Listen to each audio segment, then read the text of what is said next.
പൂജ തുടങ്ങണ്ടേ? ആ തുടങ്ങാം. ഇനി എന്ത് പൂജ? ഇവിടെ ഇനി തുടങ്ങുകയല്ലേ ഭൂകമ്പം.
എന്താ കല്യാണി?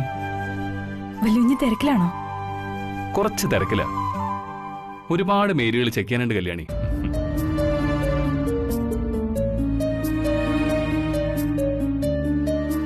കല്യാണി, നിനക്കെന്തോ എന്നോട് പറയാനുണ്ടല്ലോ. എന്താ കാര്യം? പറയേ. ഏയ് വേറൊന്നുമില്ല. ആ ഭദ്ര ഇവിടെ താമസിക്കാൻ പോകുന്ന കാര്യം വല്യുഞ്ഞ് അറിഞ്ഞായിരുന്നോ? അതാണോ കല്യാണി? അത് അവന്റെ പഴയൊരു കോളേജ് മേറ്റാ. അവള് മലേഷ്യയിലോ മറ്റോ സെറ്റിൽഡ്. ഇവിടെന്തോ ആവശ്യത്തിന് വന്നപ്പോ അവനെ കാണാൻ ഇങ്ങോട്ട് വന്നു, അത്രേ ഉള്ളൂ. എന്നാലും ഇവിടെ താമസിക്കാന്നൊക്കെ പറയുമ്പോ എന്താ കല്യാണി ഇങ്ങനെ? ഒരു കുട്ടിയുമായിട്ട് ഹോട്ടലിൽ താമസിക്കണ്ടെന്ന് കരുതിയിട്ടാവും അമ്മ ഇവിടെ താമസിച്ചോളാൻ പറഞ്ഞത്. അതുകൊണ്ടല്ല, എനിക്കെന്തോ അത് വേണ്ടായിരുന്നു തോന്നുന്നു. നന്ദന മാഡം കൂടി ഇല്ലാത്ത സമയത്ത് അനിയൻ കുഞ്ഞിനെ തിരക്കി ഒരു പെൺകുട്ടി വരാന്ന് വെച്ചാ എന്തോ അതിന്റെ പിന്നില് ഒരാപത്ത് പതിയിരിക്കുന്നത് പോലെ. ഒരാപത്തുമില്ല. എല്ലാം കല്യാണിയുടെ ഓരോതരം തോന്നലുകളാണ്. മാത്രമല്ല, നീ ഗ്രാമത്തിൽ വളർന്ന പെൺകുട്ടിയാ. അതുകൊണ്ട് ചില കാര്യങ്ങൾ കണ്ടാൽ അത് തെറ്റാണെന്ന് തോന്നുന്നത് സ്വാഭാവികമാണ്. ഇതിലിപ്പോ ഞാൻ നോക്കിയിട്ട് ശരികേടായിട്ട് ഒന്നും തോന്നുന്നില്ല. അതുകൊണ്ട് എന്റെ കെട്ടിയോൾ ആവശ്യമില്ലാത്ത ഒന്നും ചിന്തിച്ചു നിൽക്കാതെ എനിക്കൊരു പുതിനിട്ടി കൊണ്ടുവാ. ചെല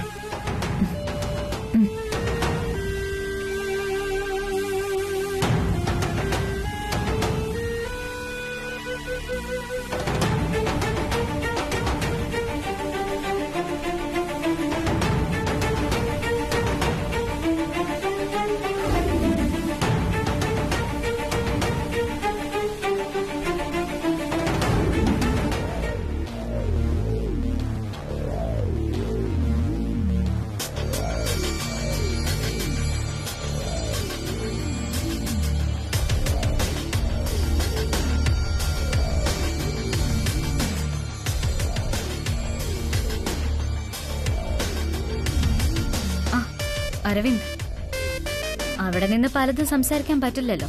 അതാ ആരുമില്ലാത്തൊരു സ്ഥലത്തേക്ക് മാറി നിന്നത്. നീ എന്നെ തേടി വരുന്ന എനിക്കറിയായിരുന്നു. അതെ, എനിക്ക് നിന്നോട് ചിലത് സംസാരിക്കാനുണ്ട്. അതാ ഞാൻ നിന്നെ തിരക്കിങ്ങോട്ട് വന്നേ. സത്യത്തിൽ നീ എന്നെ തിരക്കി വന്നതല്ല, ഞാനാണ് നിന്നെ തേടി വന്നത്. നോക്കു ഭദ്രേ, പഴയതുപോലെ സംസാരിക്കാനും തമാശ പറയാനൊന്നും എനിക്ക് നേരമില്ല. ഞാനത് ആഗ്രഹിക്കുന്നുമില്ല. എന്താ അരവിന്ദ് ഇങ്ങനെ? എത്ര ജോളിയായിട്ട് നടന്നതാ നീ. ഇതിപ്പോ ടോട്ടൽ ആളങ്ങ് മാറിയല്ലോ.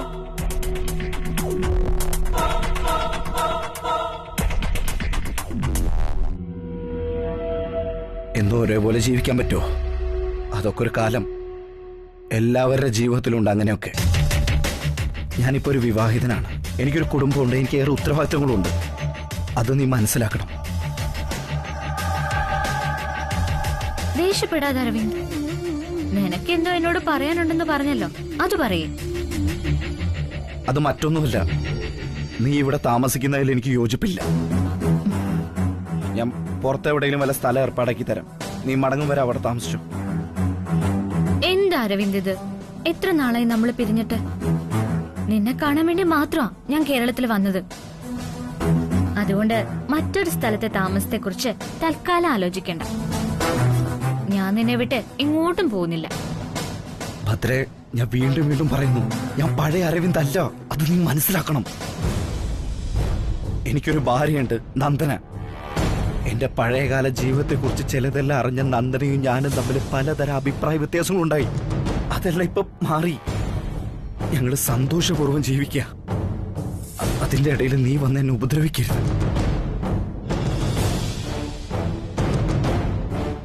അരവിന്ദിന്റെ പ്രശ്നങ്ങൾ പറഞ്ഞു. എന്നാൽ ഇനി ഞാൻ എന്റെ തീരുമാനം പറയാം. ഞാൻ ഇനി തിരിച്ചു പോകുന്നില്ല.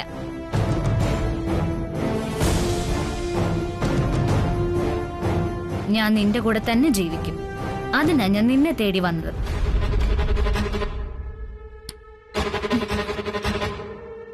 എന്റെ കൂടെ ജീവിക്കുമെന്നോ? അതൊരിക്കലും നടക്കില്ല. മാത്രമല്ല, നീ വിവാഹം കഴിഞ്ഞൊരു കുട്ടിയുടെ അമ്മ കൂടിയാ. ആര് പറഞ്ഞു ഞാൻ കല്യാണം കഴിച്ചു? അരവിന്ദ് പറയുന്ന പോലെ ഞാൻ വിവാഹിതയൊന്നും അല്ല. എനിക്ക് ഭർത്താവും ഇല്ല. നീ എന്തൊക്കെ പറയുന്നേ? ഞാൻ പറയുന്നത് മുഴുവൻ കേൾക്ക്, അപ്പൊ മനസ്സിലാവും. നമ്മൾ തമ്മിലുള്ള പ്രണയ ജീവിതം അവസാനിപ്പിച്ച് ഞാൻ മലേഷ്യയിലേക്ക് പോയല്ലോ. അവിടെ ചെന്നപ്പോഴാ ഞെട്ടലോടെ ഞാൻ ആ കാര്യം അറിയുന്നത്. അരവിന്ദിന്റെ കുട്ടി എന്റെ ഉദരത്തിൽ വളരുന്നു എന്ന സത്യം.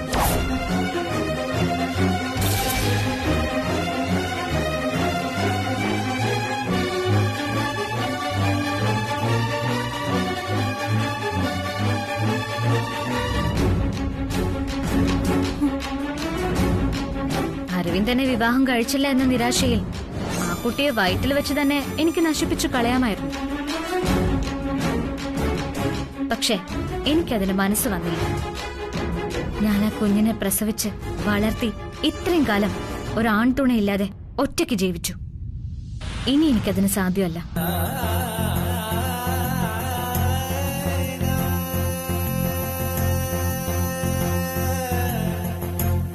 എന്റെ കുഞ്ഞു വളരേണ്ടത് അവന്റെ അച്ഛന്റെ കൂടെയാ. അതിനാ ഞാൻ അവനെയും കൂട്ടി ഇങ്ങോട്ട് വന്നത്. അമ്മ ചൂണ്ടിക്കാണിക്കുന്ന ആളാണ് കുട്ടിയുടെ അച്ഛൻ. ഞാൻ നിന്നെ ചൂണ്ടിക്കാണിച്ച് അവനോട് പറയും. അവനോട് മാത്രമല്ല, ഈ ലോകത്തോട് വിളിച്ചു പറയും, നീയാണ് എന്റെ കുട്ടിയുടെ അച്ഛനെന്ന്. അതുകൊണ്ട് നീ ഇല്ലാതെ എനിക്കും എന്റെ കുഞ്ഞിനും ജീവിക്കാൻ സാധ്യമല്ല. ഞാനിവിടം വിട്ട് എങ്ങോട്ടും പോകുന്നുമില്ല.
ഒറ്റയ്ക്ക് നിൽക്കുന്നേ? ഞാൻ റൂമിൽ നോക്കിയിരുന്നു. ദാ ചായ കുടിക്കേ. എനിക്ക് ചായ ഒന്നും വേണ്ട കല്യാണി.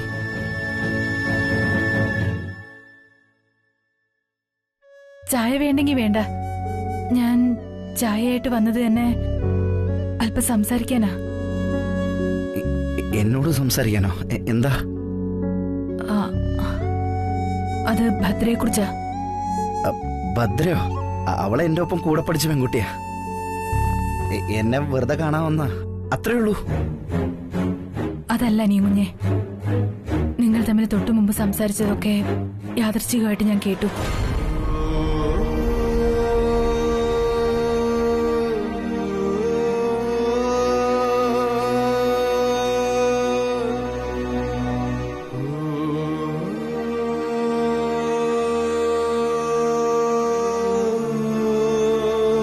അഖിലാമ്മയുടെ വലിയ കുഞ്ഞു ഇതറിഞ്ഞ എന്താ സംഭവിക്കുക?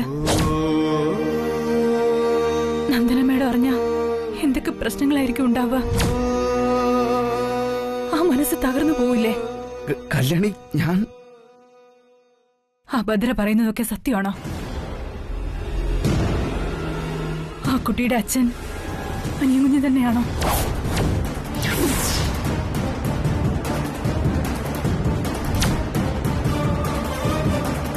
സത്യം എന്താണെന്ന് വെച്ചാ എന്നോട് തുറന്നു പറ അനിയൻകുഞ്ഞെ. അത് കേട്ടിട്ട് എനിക്ക് തന്നെ വല്ലാത്തൊരു ചങ്കിടിപ്പ്. അപ്പോ ഇവിടെയുള്ളവരുടെ അവസ്ഥ എന്തായിരിക്കും?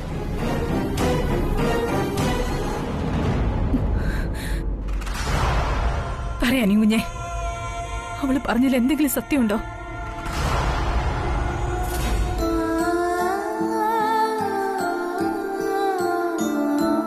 കല്യാണി, ഞാനും അവളും തമ്മിൽ പ്രണയമായിരുന്നു. കുറച്ച് കഴിഞ്ഞപ്പോ ഞങ്ങൾക്ക് രണ്ടുപേർക്കും തോന്നി പൊരുത്തപ്പെട്ടു പോകാൻ പ്രയാസമാണെന്ന്. അങ്ങനെ ഞങ്ങൾ സ്നേഹപൂർവ്വം പിരിഞ്ഞു. അവള് ഗർഭിണിയാണെന്നോ ഇങ്ങനൊരു കുഞ്ഞിനെ പ്രസവിച്ച് വളർത്തുന്നുണ്ടെന്നോ അവൾ ഒരിക്കലും എന്നോട് പറഞ്ഞിരുന്നില്ല. എന്നെ വല്ലപ്പോഴൊക്കെ വിളിക്കുമായിരുന്നു, പക്ഷെ അപ്പോഴൊന്നും അവളിത് പറഞ്ഞിരുന്നില്ല. ഇപ്പൊ വർഷങ്ങൾ കഴിഞ്ഞ് ഓർക്കപ്പുറത്ത് കയറി വന്ന അവള് പ്രസവിച്ച കുഞ്ഞിന്റെ അച്ഛൻ ഞാനാന്ന് പറയാ. ഇത് നേരാണോ നുണയാണോ എനിക്കൊരു പിടി കിട്ടുന്നില്ല കല്യാണി. I'm really shocked. അനിയൻകുഞ്ഞെ, ഞാൻ ചില കാര്യങ്ങൾ ചോദിക്കുന്നതില് വിഷമമൊന്നുമില്ലല്ലോ? എന്ത് വിഷമം കല്യാണി? ചോദിക്കേ. അത് ഈ ഭദ്രയുടെ സ്വഭാവം എങ്ങനെയാ? സ്നേഹിക്കാൻ തുടങ്ങിയ കാലത്ത് എനിക്ക് അങ്ങനെയൊന്നും തോന്നിയില്ലായിരുന്നു. പക്ഷെ പതുക്കെ പതുക്കെ എനിക്ക് മനസ്സിലായി അവളുടെ ക്യാരക്ടർ അത്ര ശരിയല്ലെന്ന്. അതുകൊണ്ട് തന്നെ ഞങ്ങൾ അകന്ന്. എന്നാ പിന്നെ എന്റെ അറിവിൽ തോന്നുന്ന ഒരു വഴി ഞാൻ പറയട്ടെ? പറയലേണി. ഈ കുട്ടിയുടെ അച്ഛൻ ആരാണെന്ന് അറിയാൻ നടത്തുന്നൊരു ടെസ്റ്റ് ഇല്ലേ, അതിന്റെ പേരെന്താണെന്ന്? അത് DNA ടെസ്റ്റ്. അതെ, ആ ടെസ്റ്റ് തന്നെ. ആ ടെസ്റ്റ് ചെയ്തിട്ടേ അനിയൻ ഈ കാര്യം അംഗീകരിക്കുമെന്ന് അവളോട് പറയും. അവൾ പറഞ്ഞത് സത്യമാണെങ്കിൽ അവൾ ഇവിടെ തന്നെ നിൽക്കും, ടെസ്റ്റ് ചെയ്യാൻ തയ്യാറാവുകയും ചെയ്യും. അല്ലെങ്കിൽ അവൾ അപ്പൊ തന്നെ പോവും. ഇതൊരു നല്ല മാർഗ കല്യാണി. ഞാനൊക്കെ കുഴഞ്ഞു നിൽക്കുമായിരുന്നു. ഏട്ടത്തി ദൈവത്തെ പോലെ ഇപ്പൊ എന്റെ അടുത്ത് വന്ന്, അല്ലെങ്കിൽ ദൈവം ഇപ്പൊ ഏട്ടത്തി എന്റെ മുന്നിൽ കൊണ്ടെത്തിച്ച്. സത്യത്തിൽ എനിക്ക് ഭദ്രയെ തീരെ പിടിച്ചിട്ടില്ല. അവളെ കണ്ടാൽ തന്നെ അറിയാം നേരായ മാർഗത്തിലുള്ളവളല്ല അവളെന്ന്. ആ തലയ്ക്കുള്ളിൽ ഒരുപാട് വക്രതയുണ്ട്, സൂക്ഷിക്കണം. ഏട്ടത്തി പറഞ്ഞ പോലെ തന്നെ DNA ടെസ്റ്റിനെ കുറിച്ച് ഞാൻ അവളോട് പറയാം. ശരി അനിയൻകുഞ്ഞെ, ഇനി അനിയൻകുഞ്ഞ് വിഷമിക്കരുത്. ഉള്ളിൽ കള്ളമില്ലാത്തവനെ ദൈവം രക്ഷിക്കും.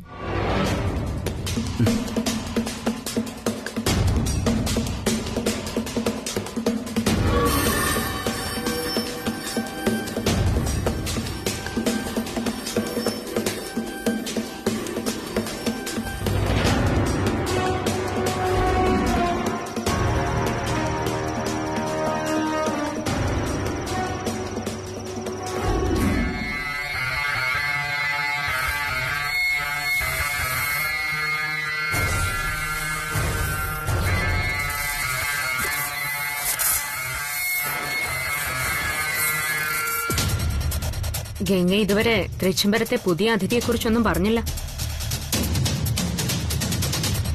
പറയാനായി പ്രത്യേകിച്ച് വിശേഷമൊന്നും കണ്ടില്ല. അരവിന്ദന്റെ പഴയൊരു ഫ്രണ്ടും കുഞ്ഞും ഒരാഴ്ചത്തേക്ക് തൃച്ചംബരത്തെ തങ്ങുന്നു. അങ്ങനെയാണ് അഖിലാന്റി അടക്കം എല്ലാവരും വിശ്വസിച്ചിരിക്കുന്നത്. ഇവിടെയാണ് ശകുനിക്ക് മന്ദരയിൽ ജനിച്ച വിലാസിനിയുടെ സാന്നിധ്യം വേണ്ടിയിരുന്നത്.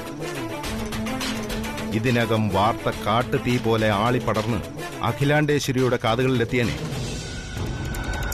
ശ്രേട്ട, അടങ്ങാത്ത പകയുമായി തൃച്ചംബരം തകർത്തെറിയാൻ നാഗമടത്ത് നിന്നും ഇറങ്ങി തിരിച്ചപ്പോ ശത്രുപക്ഷത്ത് നിന്നും ഒരാളെ കൂടി കിട്ടുമെന്ന് ഒരു പ്രതീക്ഷ ഉണ്ടായിരുന്നില്ല.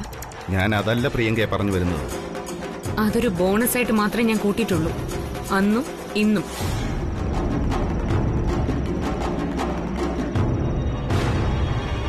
തൃച്ചംബരത്ത് കയറി വന്നത് മോഹിനിയാ. അവള് മായാലീലകൾ ആടി തുടങ്ങുമ്പോ തൃച്ചംബരം ആടിയുലയും. അഖിലാണ്ടേശ്വരി മുറുകെ പിടിക്കുന്ന തൃച്ചംബരത്തിന്റെ പ്രൗഢിയും അന്തസ്സും ഒക്കെ നിലം പൊത്തും. ഭാഗം വെച്ച കമ്പനി തിരികെ കൊടുത്ത് മാതൃകാ മരുമകൾ പദവി നേടിയ നന്ദന കൂടും കുടുക്കയും എടുത്ത് എന്നേക്കുമായി തൃച്ചംബരത്തിന്റെ പടിയിറങ്ങും. അതിനി അധികം ദിവസമൊന്നും വേണ്ട. ഹലോ. ആ അതെ അതെ, ആ കൊടുക്കാം.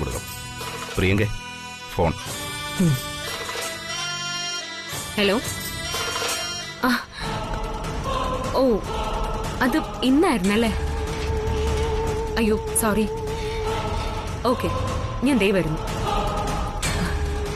ചേട്ടാ, ഗംഗയെ കൊണ്ടുവിട്ടേക്ക്. വീടിന് പുറത്തു വിട്ടാ മതി.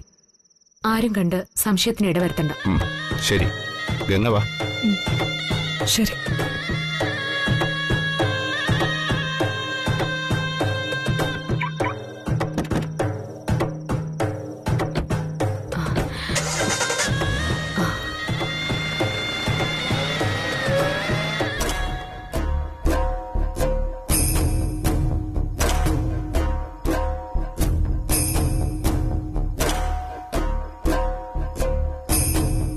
എന്തോ സംസാരിക്കാനുണ്ടെന്ന് പറഞ്ഞ് വിളിച്ചുകൊണ്ട് വന്നിട്ട് അരവിന്ദ് എന്താ ഒന്നും മിണ്ടാതെ നടക്കുന്നത്?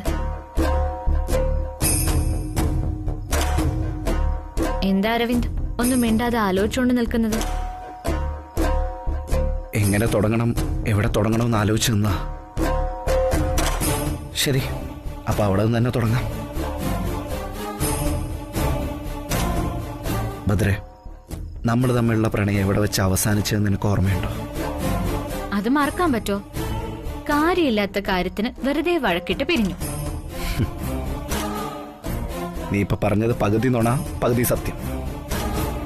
ഏതാ നുണ, ഏതാ സത്യം? നീ ഇപ്പൊ പറഞ്ഞല്ലോ കാര്യമില്ലാത്ത കാര്യത്തിന് വഴക്കിട്ടെന്ന്. അത് തന്നെ പച്ചക്കള്ളോ. ഫ്രീ ആയി പെരുമാറിയിരുന്ന ഒരു ചെറുപ്പക്കാരനെ ചീറ്റ് ചെയ്യാൻ ശ്രമിക്കുന്നത് ഒരു ചീപ്പായ പ്രവൃത്തിയാ. എന്നോട് പ്രേമായിരിക്കുമ്പോ തന്നെ നീ പലരോടൊപ്പം ചുറ്റിക്കറങ്ങി. ചോദിക്കുമ്പോഴൊക്കെ പബ്ബാണ് പാർട്ടിയാണെന്ന് പറഞ്ഞ് എന്നോട് നുണയും പറഞ്ഞു. അരവിന്ദ്, നീ എന്താ ഈ പഴങ്കഥയൊക്കെ പൊക്കിക്കൊണ്ട് വരുന്നത്? എന്താ നിന്റെ ഉദ്ദേശം? പറയാം.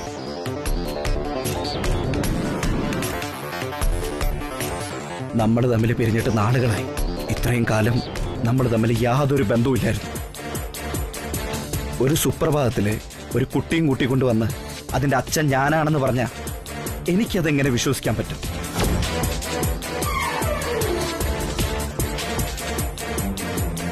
നീ ഒരിക്കലും മാറില്ല അരവിന്ദ്. അന്നത്തെ പോലെ തന്നെയാ ഇപ്പോഴും. ഇപ്പൊ എന്താ നീ പറഞ്ഞു വരുന്നത്? ഈ കുഞ്ഞിന്റെ അച്ഛൻ നീ അല്ല എന്നായിരിക്കും. നീ നിന്റെ മനസാക്ഷിയോട് ചോദിച്ചു നോക്ക്. ഞാനും നീയും തമ്മില് എന്താ ഒരു ബന്ധവും ഇല്ലായിരുന്നോ?